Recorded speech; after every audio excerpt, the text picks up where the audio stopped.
Hello. हमने विदेशी यात्रियों के बारे में अभी तक पढ़ा।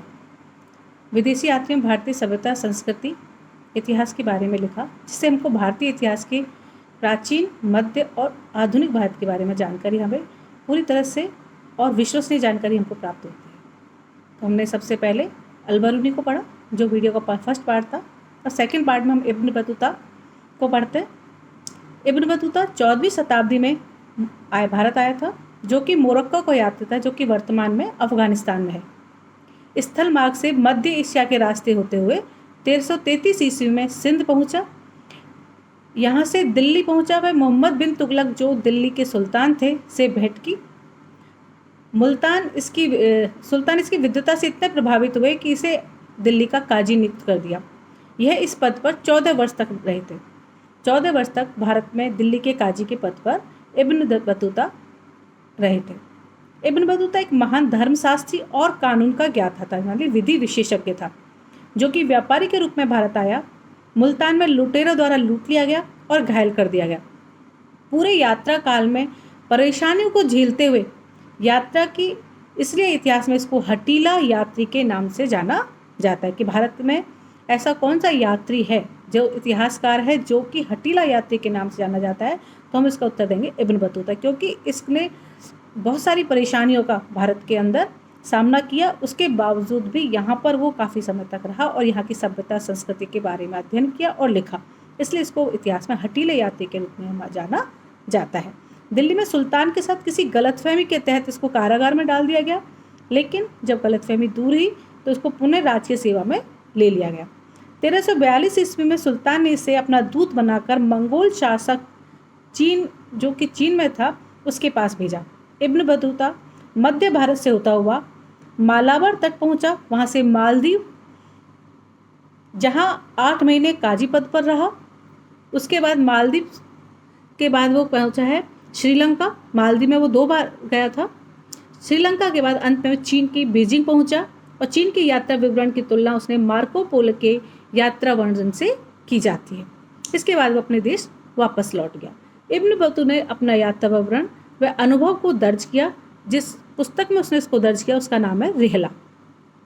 इब्न बतूता ने नवीन संस्कृतियों, लोगों, आस्थाओं, मान्यताओं के विषय में अपने अभिमत को सावधानी पूर्वक दर्ज किया है।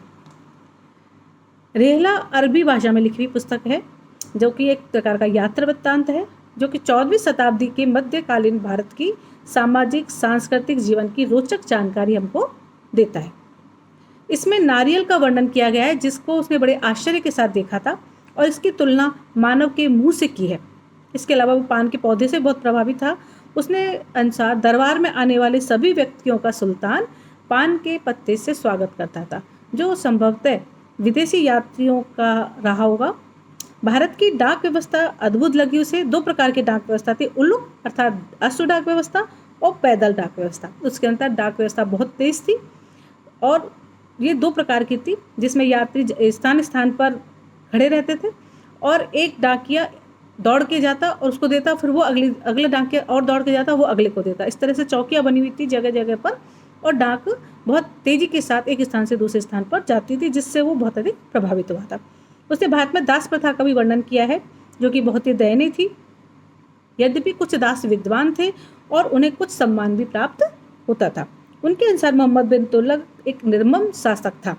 उसने भारत में अपने प्रशासन के अंदर हिंदुओं को भाग नहीं लेने दिया, जबकि इब्न बतूता का कहना है कि शेरशाह सूरी और सिकंदर लोदी हिंदुओं को अवसर देते थे शासन में भाग लेने के लिए। उसके अनुसार मोहम्मद बिन तुगलक शासन में हिंदुओं को भाग नहीं लेने देता था। सती प्रथा का वर्णन उसने बहुत ही मार्मिक तरीके से किया, जिसका उस समय प्रत्यक्षदर्शी था। गुप्तचर व्यवस्था प्रचलित थी, जिसमें दास और दासियों का प्रयोग किया जाता था। मोहम्मद बिन तुगलक की राजधानी परिवर्तन दिल्ली से दौलताबाद का उल्लेख किया गया है। मोहम्मद बिन तुगलक ने अपने समय में दिल्ली से दौलताबाद राजधानी का परिवर्तन किया था। तो उसका वर्णन इन्होंने इब्न बतूता ने अपनी पुस्तक रिहला में किया है। मुसलमान स्त्रियों का तलाक करवाया जाता था, तो इसका मतलब उस समय तलाक व्यवस्था थी। हालांकि हमारे अर्थशास्त्र, जो कि चाणक्य के द्वारा लिखा गया था, उसमें संबंध, विवाह, विच्छेद का उल्लेख किया गया है। जो कि प्रथम बार तलाक का वर्णन है अर्थशास्त्र में। उसने सुल्तान के समय फैली महामारी का भी उल्लेख किया है, जिसमें बचने हेतु सुल्तान कन्नौज भाग गया। जो उसके समय महामारी हुई थी तो सुल्तान स्वयं अपने विश्वस्त लोगों के साथ में कन्नौज चला गया था, जिसमें इब्न बतूता भी था। और उसने दौलताबाद को इब्न बतूता ने गायक गायकों का बाजार कहा है। दिल्ली को संसार का सबसे महत्वपूर्ण नगर व व्यावसायिक मंडी उसने कहा है। इल्तुतमिश की न्याय व्यवस्था का उल्लेख है, जो कि जहांगीर से पहले ही जहांगीर ने जैसे कि न्याय व्यवस्था करी थी कि चैन लगवा करके कि जो भी कोई भी व्यक्ति किसी भी समय उस चैन को खींच करके घंटी बजा सकता था और न्याय प्राप्त कर सकता था। ये व्यवस्था इल्तुतमिश ने अपने काल में की गई थी। 2 शेर पत्थर के शेरों को बीच में एक जंजीर बांध दी थी, जिससे कि न्याय का इच्छुक कोई भी व्यक्ति उस जंजीर को खींच करके न्याय प्राप्त कर सकता था। गयासुद्दीन ने तुगलकाबाद नगर की स्थापना की, जिस पर सूर्य की रोशनी सबसे पहले पड़ती थी। इस प्रकार रेहला समकालीन भारतीय इतिहास का जानने का महत्वपूर्ण स्रोत है, जिसका अंग्रेजी में भी अनुवाद किया गया है। किसके द्वारा? गिब्स व रेवरंड के द्वारा। अब हम पढ़ते हैं फ्रांसिस बर्नियर। एक विशिष्ट चिकित्सक था जो कि फ्रांस का रहने वाला था। चिकित्सक, राजनीतिक, दार्शनिक और इतिहासकार था। कौन? फ्रांसा बर्नियर, जो कि फ्रांस का रहने वाला था। भारत में 1656 से 1668 ईस्वी तक अर्थात 12 वर्ष तक वो भारत में रहा था। शासक, मुगल काल में वो भारत में शाहजहाँ के ज्येष्ठ पुत्र दारा शिकोह के इलाज के लिए रहा। उसके बाद अमीर दानिशमंद खान के साथ बुद्धिजीवी वैज्ञानिक के रूप में वह रहा। इस प्रकार हम देखते हैं कि वो सत्ता के बहुत निकट रहा, इसलिए उसने सत्ता पक्ष को करीब से देखने का उसे अवसर प्राप्त हुआ। उसने अपनी किताब में पूर्व व पश्चिम की तुलना की कि भारतीय किसी भी सभ्यता और संस्कृति को देखता था तो वह पश्चिम से उसकी तुलना करता था। भारत की स्थिति की तुलना यूरोप से करता था। बर्नियर के पत्र 1670 से 1671 में फ्रांस में प्रकाशित हुए थे और वो इतने अधिक लोकप्रिय थे कि वो जल्द ही डच, अंग्रेजी, जर्मन, इटालवी भाषा में उनका अनुवाद हो गया। बर्नियर का जो ग्रंथ था वो travels in the Mughal empire, ये गहन प्रेक्षण और चिंतक के लिए उल्लेखनीय है। इसमें आलोचनात्मक अंतर्दृष्टि का भी समावेश है। मुगल कालीन भारत की तुलना यूरोप से करते भारत को निम्न स्तर का दर्शाने का उसने प्रयास किया था। फ्रांस के शासक लुई 14वें को वह यहाँ की सभी स्थिति का वर्णन या ये कहें कि यहाँ की सारी स्थिति को रिपोर्ट किया करता था।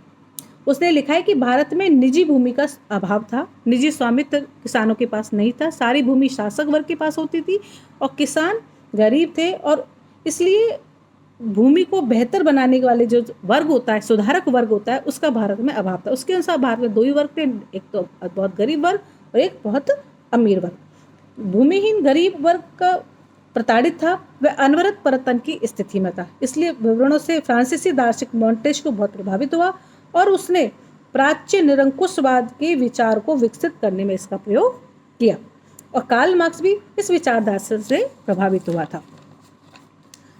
जब यहाँ की मुगल कालीन इतिहास के अन्य लेखकों जैसे कि अबुल फजल के अनुसार स्थिति इतनी विकट नहीं थी। इसमें ये लगता है कि उसने बहुत अच्छे से भारतीय समाज का करीब से नहीं देखा, जबकि उसी के समकालीन अबुल फजल ने कहा है कि भारत में ऐसी स्थिति नहीं थी, किसान भूस्वामी था, लेकिन उसको अपने संरक्षण और सुरक्षा के बदले कर देना पड़ता था, जिसकी जो प्रतिशत था वो बहुत अधिक था। उसके अनुसार 15% जनता नगरों में निवास करती थी।